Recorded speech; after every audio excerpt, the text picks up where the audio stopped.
bannange mwebale kubeerawo bannange. Abafudde kuliko Monica Mirembe ow'emyaka 5 ne Aloysius Mugisha ow'emyaka 6.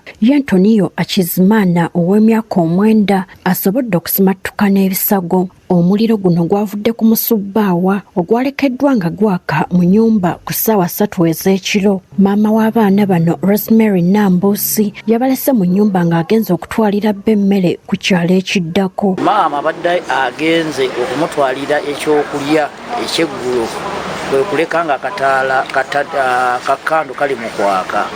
Kati yagenze okukomawo omuliro guli mu kukola ki guli mu kwaka. Antonio Akizimana omukulu bwe yalabye ng'omuliro guno gukutte n'aguyitamu nga bwakuba enduulu ebyembi abaddukirize bagenze okutuuka ng'abaana bafudde. Abatuuze bakukkulumidde poliisi y'Enkoni eri ekinnya n'empindi ekikangabwa kino we kyagudde gye bayise okutaasa embeera kyokka n'etuuka kikeerezi. Omuliro gwatandise essaawa zibadde nga mu 3:00 naye kyewuunyisa batuuse essaawa 4 ez'okumakya enkeera. Ne bagamba bamala kulinda bakama baabwe okuva embiriizi.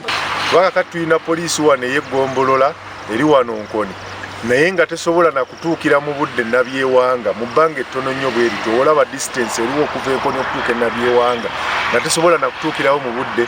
Tebalina yadde pikipiki, tebalina yadde akamotoka. Poliisi ebadde eyagala okutwala ebisigalira by'abaana okwekebejjibwa abatuuze ne bagiremesa wakati mu kugirangira okwagala ennyo ensimbi naye era efundikidde ebitutte. Tusaba poliisi batweyininga abantu ku bitundu. Egamba nti etwala emirambo naye n'akawanga ekalessaawo n'obwongo. Kati olwo poliisi ekola kubonyaabonya abantu banaku bawansi.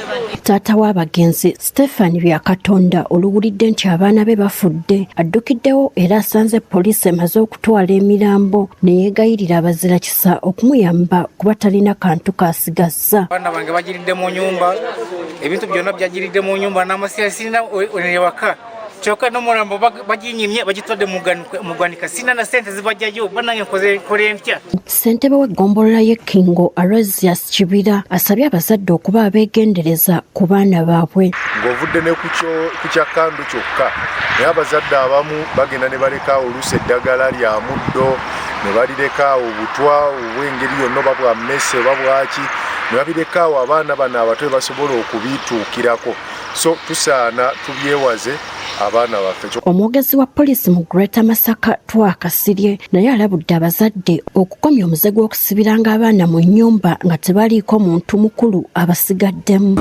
Kireetera poliisi yaffe okubanga erabula abazadde okwewalira ddala okubeera nga baleka abaana baabwe mu mayumba ayina ddala nga abasibiddemu nga balina bye balazeeko. Ne tubasaba babeere nga baleka abaana bano nga bali at least mu bantu abakulu oba nga aliwo omuntu abakulu asobola okubakwasaganya. Oluvannyuma emirambo gitwaliddwa mu ggwanika ly'eddwaliro ekkulu e Masaka okwongera okugyekebejja. Gertrude Mutyaba agafeeyo ku Spark TV.